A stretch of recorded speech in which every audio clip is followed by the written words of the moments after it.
His mom has 5 acres, 5.5 acres.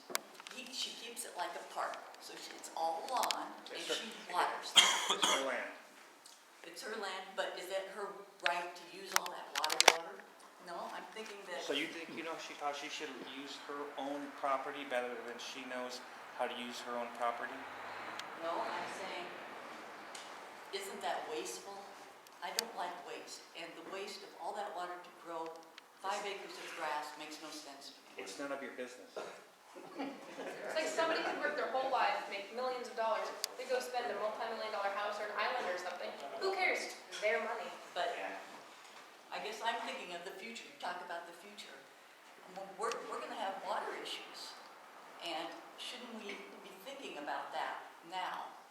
So what would you do? Have her not just stay in a hole and not have a nice place for her hard work? No, I'm saying that she doesn't need to have 5 acres of lawn, and maybe she could have an acre of What lawn. don't you do, right, though, to say that she has that limitation to her life, that she can't enjoy her life by paying for the water? She's bought the land or paid the taxes, and she's responsible. Exactly, and it's that point that you made, that you know better than she does what she should be doing with her own property. I'm saying that you have to consider other people in the world besides yourself.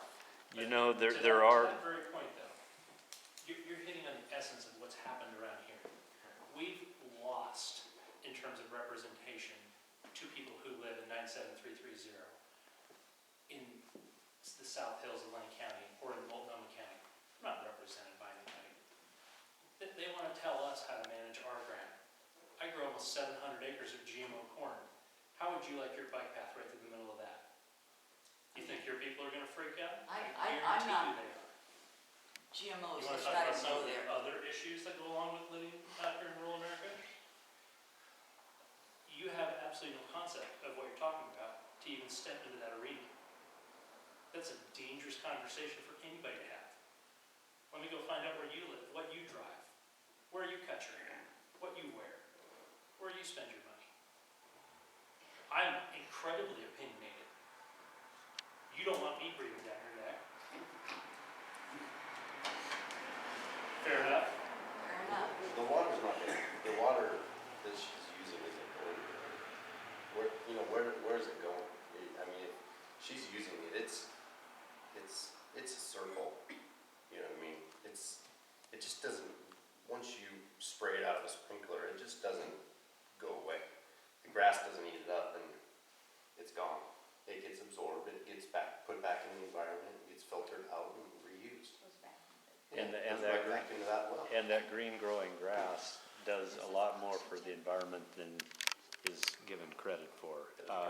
Lawns have taken a lot of abuse by some groups in the past few years. But green growing grass in the summertime does a lot of cooling. And there are a lot of benefits to the environment. Talking to a grass seed farmer. Yeah. What am I thinking? Besides, the next thing would be, why does your city need a 15-acre park full of sprinklers going all the time? I agree with that too. You shouldn't have that either. That makes no sense to me You either. should have a bunch of rocks out there, just go sit on them. That's all. They should have plants that grow in this, that are used to this environment. I'm obviously not saying the right thing at all tonight. God. Well, not about people's property, right? One of the things that it's kind of a funny thing is that being an enforcement officer for land use stuff, there's 2 ways of enforcing. I can take the book out there and I can stop anybody because you write an ordinance, it's so broad you can interpret it any way you want to. There's so many times that I've gone to major agricultural land where they messed up and they can't put a house back there. But by the time I got done helping, they had a house back. There's a cherry farmer that had like 50 acres up south of West Salem, or north of West Salem. His house burned down, he didn't put it back in a year's time. He's not allowed to put a house back. But what we did as a county is we went in there and said, you messed up. If you get this, you get that, you're gonna put an old trailer on there, that's how you do land use. And the other thing is that if you think it has to be regulated, educate it. Repairing it. Instead of going to all that work and all those studies to say, we're gonna regulate, and he did a great example of how ridiculous that repairing would have been. He put irrigation flags where the new repairing zone would be, and the pictures are comical. You know, if you can't see the picture of regulation, then just put the education out there. Just say, look, if you do this, the rivers are gonna be healthier and everything, and who's gonna live on the stream and not take care of it? Right. But you may not know something. So we may be able to put something out and say, you know, that if you put this plant here, it takes that non-native plant and helps get back to native plants. And you're gonna read it and you're gonna say, hey, let's get a little trial here and see if it works. But if I told you you had to do it, guess what you're gonna do? It's not gonna happen. That's right. And, you know, being in a position of enforcement teaches you a lot. And I want to see us educated.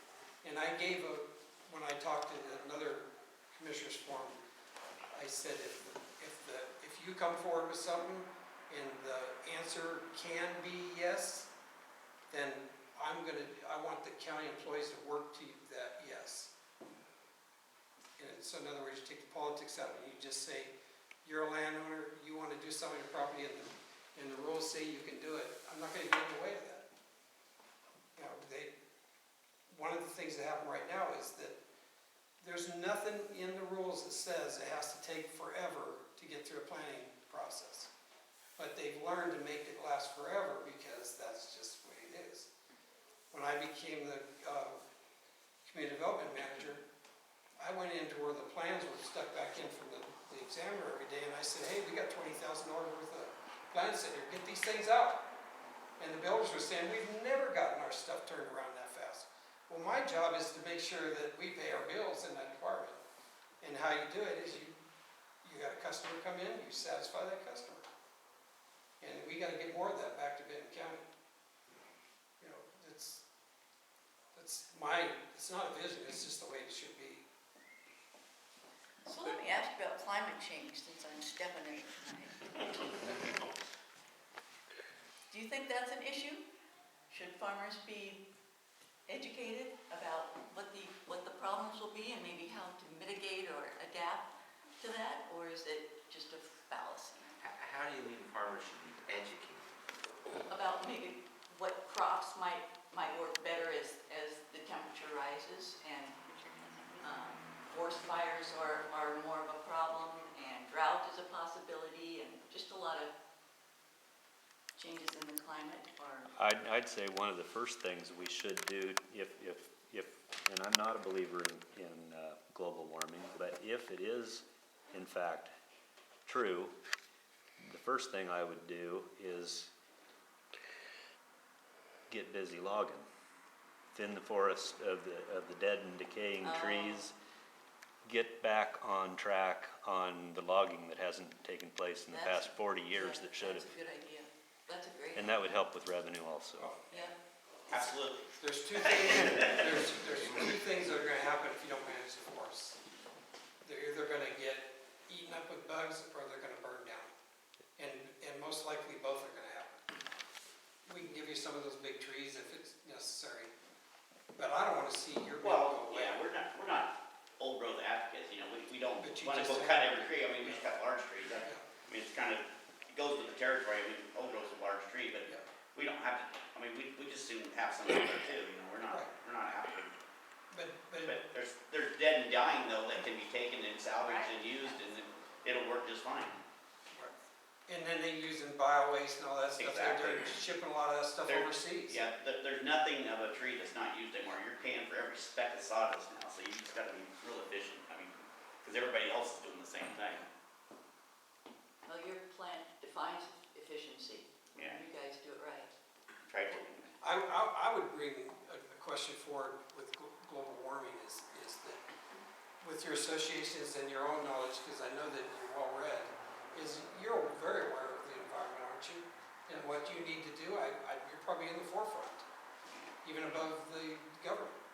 And crops not working, switch crops, you know, whatever, you're not gonna waste money. If you're not making money, you're not gonna do it. And if you're spending your fortunes watering something, you might go to a plant that doesn't take as much water, you know, different years, but, I mean, I trust that you know what you're doing.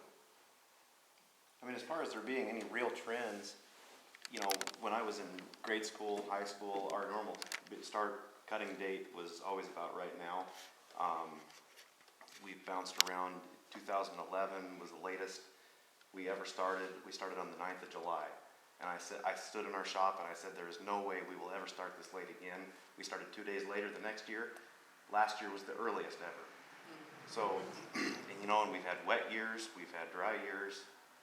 I don't think there's any real trends. It's just hit or miss. I personally don't believe in global warming, particularly man-made global warming, but I think whether we are having it or not, I sometimes think that it's being used by the government in order to plan our economy, run our lives for us, whereas I think Jerry hit on the point quite well, is that I think that the free market and the agglomerate individual decisions of individual owners and people who actually are the businessmen and the free market will adjust to whatever global warming or global cooling or whatever the trend is. We don't need a government to plan our economy for us and use global warming as an excuse to do that. How come you didn't point the camera at yourself?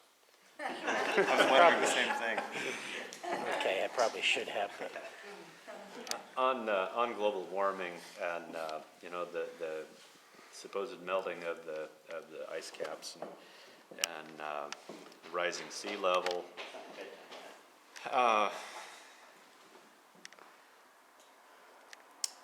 technology has solved all our problems in history. I mean, every time there's a problem, technology has come to the rescue. I'm confident that before sea level rise is a big issue, there will be something come along, say desalinization processes that are feasible, and maybe we can utilize all that in irrigating the Sahara Desert, for instance. You know, the future's unknown, what the possibilities are. I mean, you said you're a scientist. I'm sure you can understand that you know, the possibilities are endless. And so I think there's a lot of things that play into climate change. It's not just you know, the sky's falling, let's just bury ourselves. The other side is that worst case scenario is that the temperature will rise 1 degree C in 100 years. I think we can come up with a solution. What if we have 100 years